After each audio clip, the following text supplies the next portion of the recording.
السلام عليكم ورحمة الله وبركاته. بسم الله الرحمن الرحيم. رب اشرح لي صدري ويسر لي أمري واحلل عقدة من لساني يفقه قولي. رضيت بالله ربا وبالإسلام دينا وبمحمد صلى الله عليه وسلم يوم رسوله. راځو نور فزیک کې د فرمات اصل وایو. مخکې له دې نه چې د فرمات اصل ته راشو د انکسار ضریب کې لګاږو. څه کې د انکسار ضریب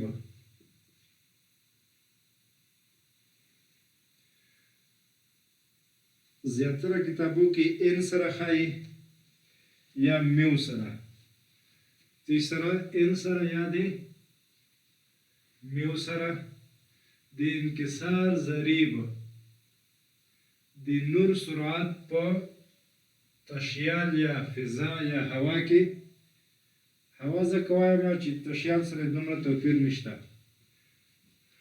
او د نور سرعت په یو اختیاري محیط کې د نور سرعت په فضا کې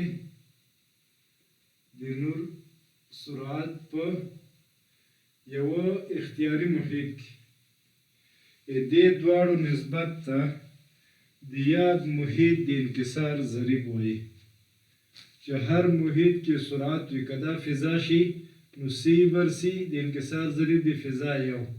که چېرته د اوبو سرعت شي نو 1.3 خواوشا راځي. د نور سرعت په فضا کې د نور سرعت په یو محیط کې د یاد محیط د انکسار ضریب بلل کېږي. دا د انکسار د ضریب تعریف دی. که چېرته د سرعت فرمول ته راشو چې وي مساوي کېږي x بر t د دې ځنه x یا د a نقطې نه b پورې د یوې نقطې نه نور حرکت کوي بلې نقطې ته رسېږي a او b نقطه. نو د دې سی په ځای لیکم x بر t یا a b بر t فضا. دلته به ولیکم t کوچنی t. که چېرته همدا نقطې په یو محیط کې وي نو هلته به سرعت څومره وي a b بر لوی t. دا د محیط وخت دی، یعنی هغه وخت چې نور په یو محیط کې د a نقطې نه b ته حرکت کوي او دا کوچنی t هغه وخت دی چې نور د a نه b ته په فضا کې حرکت کوي څومره وخت چې په بر کې نیسي. دې ځنه کسر الکسر دی اولنی کسر په خپل ځای تقسیم ضرب ته دا به سرچپه شي t بر ab دا به دې سره اختصار شي دا به شي t بر t. دا باید پام کې ولرو t د فضا په صورت کې وخت او دا د محیط په صورت کې د a نه b پورې د نور د رسیدلو وخت څخه عبارت دی. نو دې ځنه به میو مساوي شي میو مساوي کېږي یا د انکسار ضریب د انکسار ضریب دا مساوي کېږي سی بر وي په تشیال یا فضا کې د نور سرعت په محیط کې د نور سرعت t بر t په محیط کې وخت په فضا کې وخت. دا د انکسار ضریب شو. اوس راځو کلم چې د انکسار ضریب وپېژندلو راځو هندسي مسیره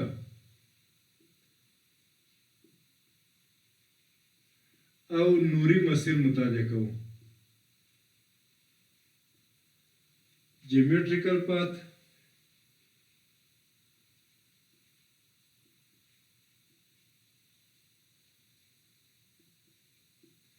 optical path.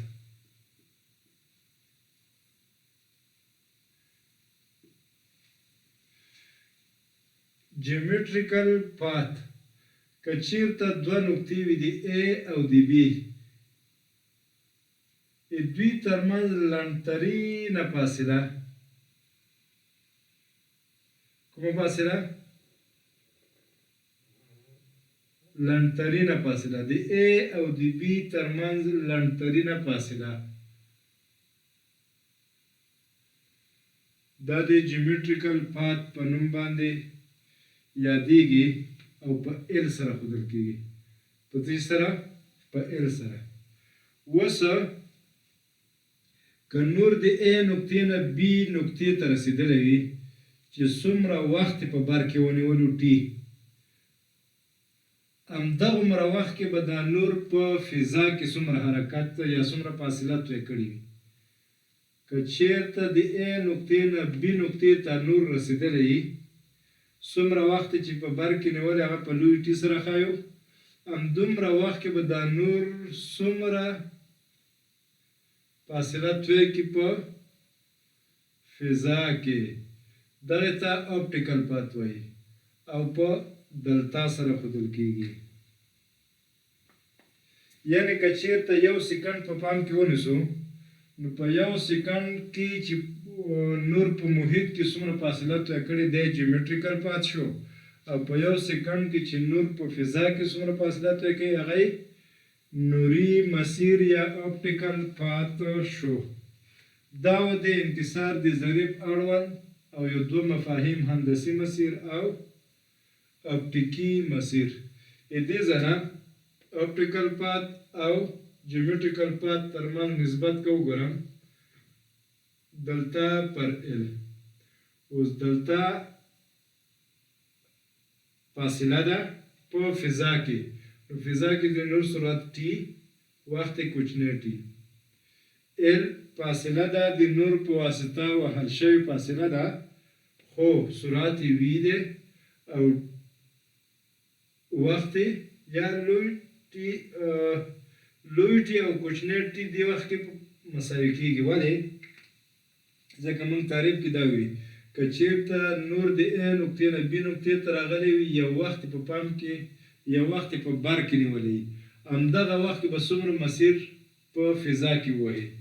په فضا کې طی شوی مسیر دلتا په محیط کې طی شوی مسیر L. نو په دې وخت کې دواړه څنګه دي خپل منځ کې ټیګان څنګه دي مساوي دي او C بروي مساوي کېږي میو یا د انکسار ضریب سره. د چی سره؟ د انکسار ضریب سره. نو دې ځنه د انکسار ضریب دا مساوي کېږي دلتا بر L. دلتا بر L دا د انکسار د ضریب دپاره نسبتونه شو.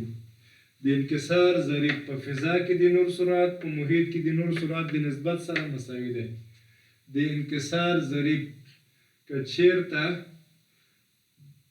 یو مساوي فاصله طی شوې وي د نور په واسطه نو په محیط کې وخت په بر کې نیول شوی وخت او په فضا کې په بر کې نیول شوی وخت نسبت سره د انکسار ضریب وایي. یا د اپټیکل پات یا د نوري مسیر او د هندسي مسیر نسبت ته څه وایي؟ د انکسار ضریب. دا و د انکسار د ضریب اړوند یو څو خبرې. اوس راځو فرمیت اصل ته. فرمیت اصل څه وایي؟ د هیرو اف الکساندر د سکندر هیرو هغه یو اصل وړاندې کړو چې نور د A نقطې ته B نقطې ته په داسې یو مسیر حرکت کوي چې تر ټولو کوچنی وي. یعنې که چېرته نور د دې نقطې نه دې نقطې ته راغلی نو په داسې مسیر باندې به حرکت طی کړی چې هغه تر ټولو کوچنی وي.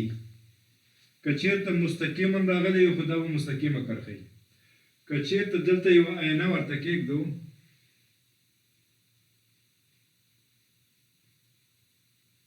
میرر ام سره ښودل کېږي نو دې نور د مثال په ډول یو لیزر د دې ځای نه شروع شو دا نور راځي دلته بونس کوي دلته رسیږي. اوس په کومه نقطه کې به بونس یا ډپکه وهلې وي او دلته به راغلی وي؟ هیرو اف الکساندر وایي چې په هغه مسیر باندې به دی بي ته رسېدلی وي چې تر ټولو کوچنی وي. د مثال په ډول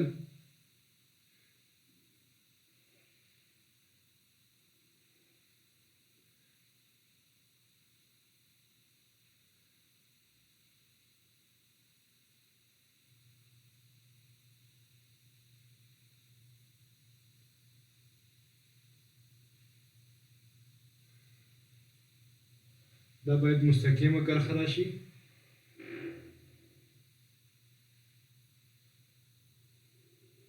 نو دا به دې ځای کې بونس کړی وي. په کومه نقطه کې؟ په دې نقطه کې، او دا به راغلی وي دلته.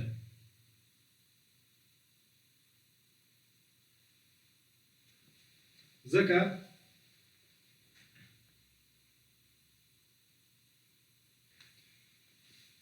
دا تاسې فرض کړئ مستقیمه کرښه ده. څنګه کرښه ده؟ مستقیمه کرښه. دې ته به بي زبر ووایو. دا فاصله او دا فاصله خپل منځ کې سره مساوي. اوس نور د A نقطې نه B نقطې ته رسېدلی امکان لري بونس دلته کړی وي، هلته رسېدلی وي،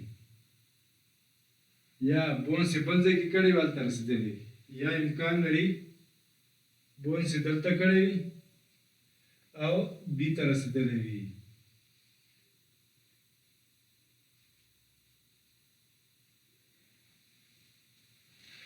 د دغې نقطې پیدا کول دپاره موږ یو ارتسام دا ځای نشته، دا موږ یو ارتسام د ځان نه وکړو. دا آینه ده، نور د لیزر په دې آینه باندې بونس کوي بي ته رسېږي. اوس فرض کړئ یا به دا نقطه وي، یا به دا نقطه وي، یا به دا نقطه وي، یعنې A نقطه، B نقطه، C نقطه. دې نقطې د پیدا کولو دپاره که چېرته مسیر وګورئ AAB یو مسیر دی، بل د ABB بل مسیر دی، او بل د ACB درې مسیرونه موږ په پام کې ونیول. اوس په دې کې کوم مسیر به د نور د سرعت مسیر وي؟ نو دې کې چې ټولو کې کوم یو کوچنی راځي هغه به د نور د مسیر د نور د حرکت مسیر وي. دغه نه یو خط دې نقطې ته رسموم، د دې نقطې نه یو خط دې ته رسموم. اوس راځو څو مثلثونه راکړل شو.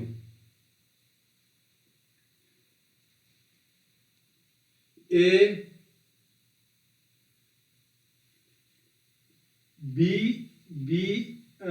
او B زبر یو مثلث دی، B او B زبر. په دې کې که دې ځای ته مثلا D نقطه ووایم،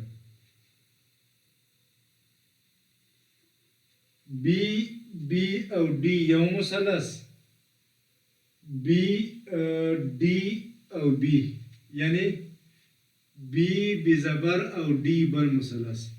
دا دوه مثلثونه قایم الزاویه دي، ځکه دا قایم الزاویه ده، دا هم قایم الزاویه.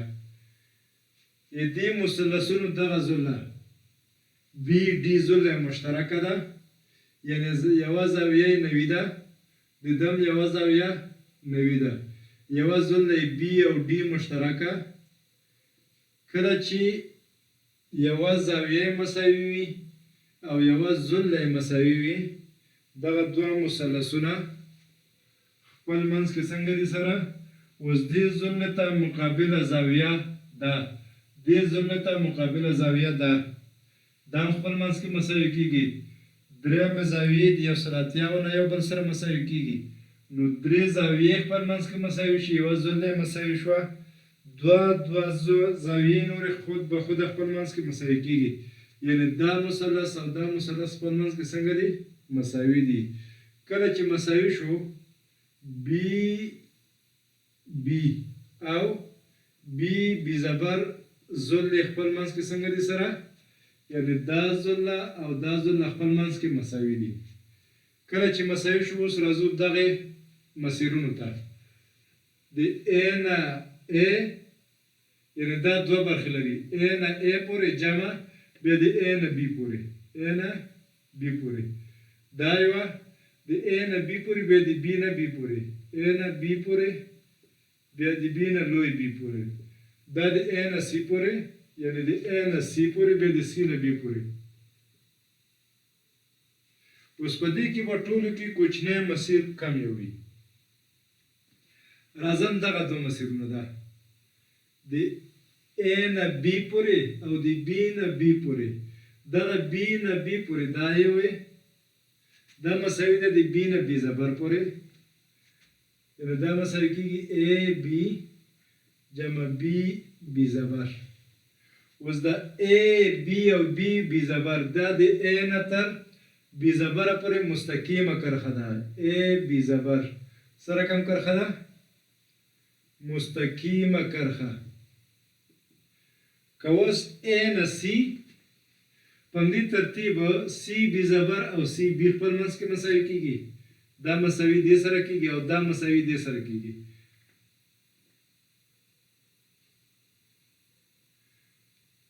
په دې دریو مسیرونو کې د ا نه چې بی پورې راغلی دغه منځنی مسیر مستقیمه کرښه ده او دا نور دوه مسیرونه مات شوي مسیرونه دي نو په دې دریو مسیرونو کې تر ټولو کې کوچنی مسیر چې دی هغه دغه ا نه بی زبره پورې دی نو تر ټولو کوچنی یا اصغري مسیري کوم یو دی دا یو دی نو دې نه دا معلومیږي چې دغه لیزر یا نور په دې ځای کې باونس کړی نه په دې نقطه کې نه په دې نقطه کې اصلي مسیر به کوم یو وي دا به د باونس نقطه وي دا اضافه شوی به ترې لرې کړو نو دا نور به راځي دلته به باونس کوي دلته به بي ته ځي دلته نه باونس کوي نه دلته باونس کوي که تاسې یو عملي تجربه وکړئ لیزر دلته ثابت کوي چې درنه بې ځایه نه شي او دلته تصویر ثابت کوي بیا د دې ځای نه دې ځای پورې تار راواخلئ د تار ته داسې زور ورکړئ چې دې نقطې سره وصل شي څنګه چې دې نقطې سره وصل شي بیا تار دې ځای کې هم کلک کوئ او دې ځای کې هم کلک بند کوئ دا نقطه که ته راوړې دلته دې سره نه ټچ کېږي که دا نقطه دلته راوړې دا تار بیا دلته نه ټچ کېږي یوه نقطه چې تار ټچ کېږي هغه به همدا نقطه څنګه وي خیجی یعنی د تار په واسطه هم دا تجربه کولی شئ که تاسې تار راواخلئ دلته لږ شړت ونیسئ او تار ته زور ورکړئ په یوه نقطه باندې یو ټچ کوئ بیا دا تار مضبوط کلک ونیسئ تار به همدې نقطه کې د دې آینې سره ټچ کېږي دې خوا او دې خوا نقطو کې به نه ټچ کېږي او که لیزر وړانګه وګورئ په همدې ځای کې به بونس کوي بي ته به رسیږي نو دا و د هیرو اف الکساندر اصل چې هغه وي نور د ا نقطې نه بي نقطې ته په هغه مسیر باندې حرکت کوي چې تر ټولو کوچنی وي دی په تجربو باندې ثبوت کړی و په انعکاس کې کار ورکوي خو د نور خپرېدل په مستقیمه کرښه باندې دلته هم کار ورکوي مثلا د ا نقطې نه بي ته نور راځي هغه به مستقیما لګېږي داسې به نه وي چې په بل شکل سره حرکت توی کړي دلته هم کار ورکوي که راشو انکسار ته د مثال په ډول دا دیوختر دی لاندې یو محیط د پاس فضا ده نور دې ځای نه ولګېدو دلته دیوختر ته ماتېږي دلته راځي اوس نور د ا نقطې نه راغلی دی د بي نقطې ته که چېرته موږ د هیرو اف الکساندر اصل ته ورشو نو موږ باید ووایو چې نور داسې حرکت کړی دلته بي ته راغلی خو په انکسار کې دا نه دی ځکه که تاسې پنسل اوبو کې کېږدئ همداسې مات ښکاري د دې نه معلومېږي چې نور داسې حرکت کړی نو دلته دا اصل چې نور د A نقطې نه B نقطې ته په هغه مسیر باندې حرکت کوي چې هغه تر ټولو څنګه وي کوچنی وي صدق نه کوي. کله چې صدق نه کوي نو فرمات بل اصل وړاندې کړو چې نور د A نه B نقطې ته په هغه مسیر باندې حرکت کوي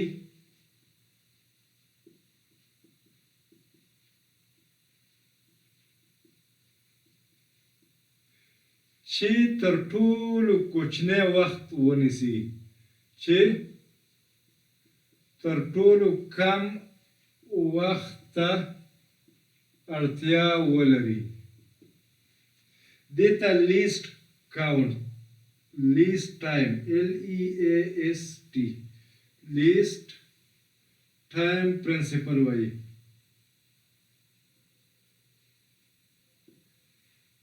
یعنی تر ټولو د کوچنی ترین وخت نیولو اصل.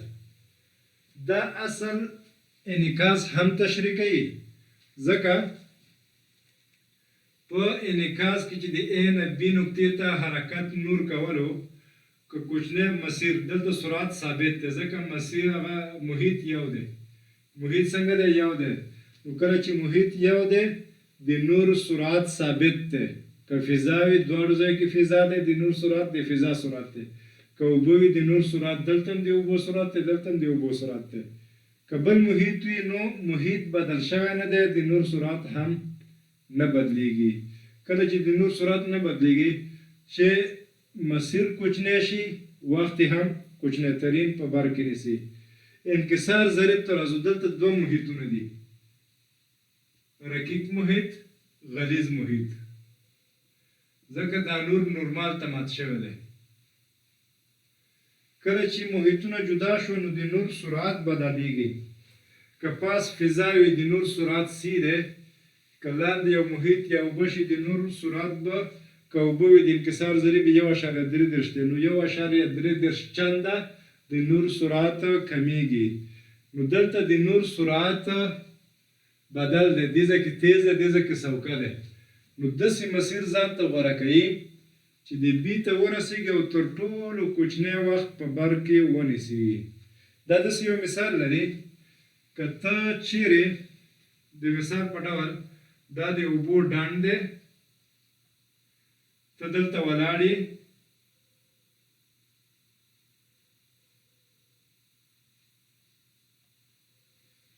او دې ځای کې د یو کوچنی ورور د اوبه یې ډوبوي. ته په کوم مسیر حرکت کوي؟ داسې مسیر ته راځې عمود ورته راځې؟ نه. د دې ځای نه اوبو ته غورځې لامبو وهې؟ نه. ځکه که ته د دې ځای نه اوبو ته داخل شو لامبو شروع کړې دې ځای پر رسېدل ډېر وخت نیسي. که ته داسې عمود ورسېږې او بیا لامبو شروع کړې بیا هم وخت ډېر نیسي. ته داسې یوه نقطه انتخابوې چې کوچنی ترین وخت ونیسي، دې نقطې پورې منډه وهي، بیا د دې ځای نه اوبو ته کینچ وهي، ځان رسوي. نور هم همدا هغه کوي، هغه مسیر انتخابوي چې دې نقطې ته د رسېدو کوچنی ترین وخت ونیسي. دا نور کوم ځای کې بل محیط ته داخلېږي؟ دلته هم نه داخلېږي، که ټایم یې زیات نیول کېږي. که چېرته دلته وي دلته هم نه داخلېږي. هغه نقطه باندې بل محیط ته داخلېږي چې تر ټولو کوچنی ترین وخت په بر کې ونیسي. نو دې ته د فارمیټ د لیست ټایم پرنسپل ویل کېږي. وروسته دا اصل ولې وایو؟ دا اصل وروسته د انعکاس او د انکسار قوانینو په ثبوت کې ډېر په درد خوړل کېږي. بل دی که دې کې لږ نور وغږېږو،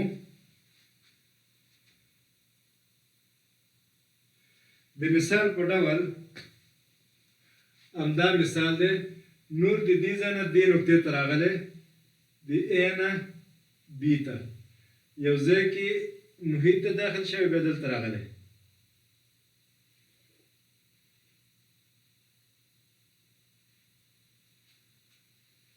دا هغه مسیر دی چې نور B نقطې ته تر ټولو کوچنی ترین وخت نیسي او دلته را رسېږي.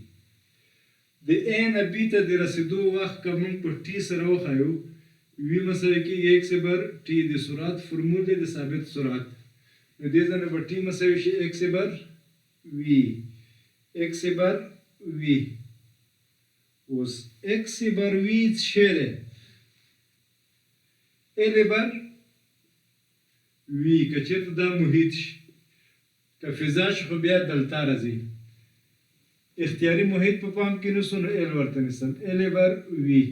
که چېرته دا ډېر کوچنی کو ډي ټي ډي ال بر وي،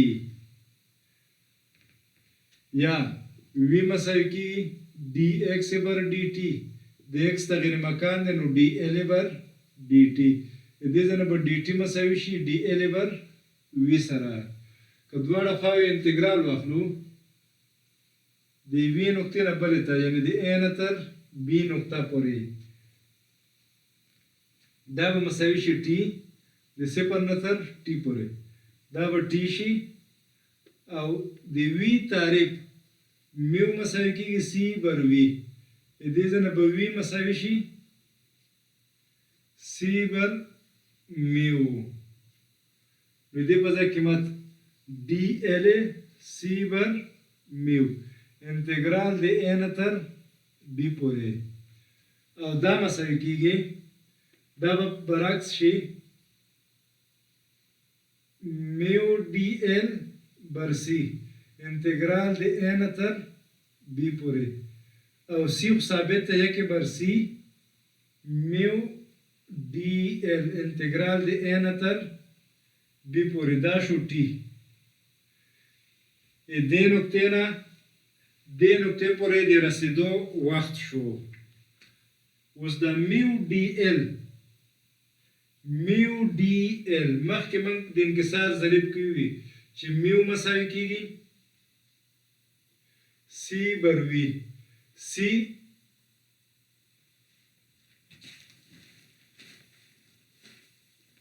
اے بی بر کوچنی ټي او وی اے بی بر لوی ټي. که چېرته دا دواړه وختونه مساوي شي فاصلې به یې تغیر کوي.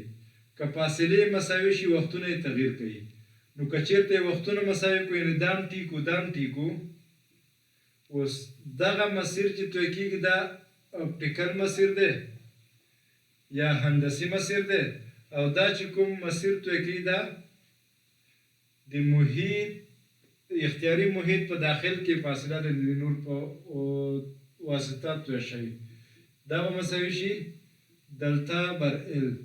دلتا به مساوي شي میو ضرب ال طرف وسط. نو دغه میو ډي ال چې انتګرال واخلم دا موږ ته څه راکوي؟ دلتا راکوي. یک بر سی ضرب دلتا یا دلتا بر سی.